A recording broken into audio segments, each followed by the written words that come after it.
আসসালামু আলাইকুম রহমতুল্লাহ। সবাই কেমন আছেন? আশা করি ভালো আছেন। আমি এখন আছি গাজীপুর সিটি কর্পোরেশন থেকে। গাজীপুর সিটি কর্পোরেশন শেষ সীমানা। এই যে রাস্তা, 25 ফিট রাস্তা। এখানে এই যে 23% এই জমিটা বিক্রি করা হবে আর্জেন্ট। 23%, এই যে দেখতে পাচ্ছেন, এই জমিটা আপনার আর্জেন্ট বিক্রি করা হবে।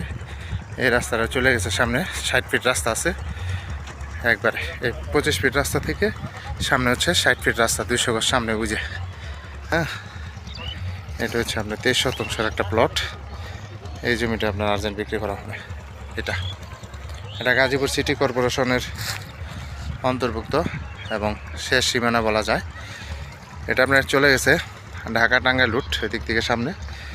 এটা হচ্ছে এই জমিটা, রাস্তা হচ্ছে যেটা, যে আশেপাশের ভিউ। যে মিল ফ্যাক্টরি আছে ওখানে, ওই যে গাড়ি যাইতেছে। আর সামনে হচ্ছে ঢাকা টাঙ্গাইল রুট। আর এই জমিটাই বিক্রি করা হবে আর্জেন্ট। তো চলে গেছে 25 ফিটের।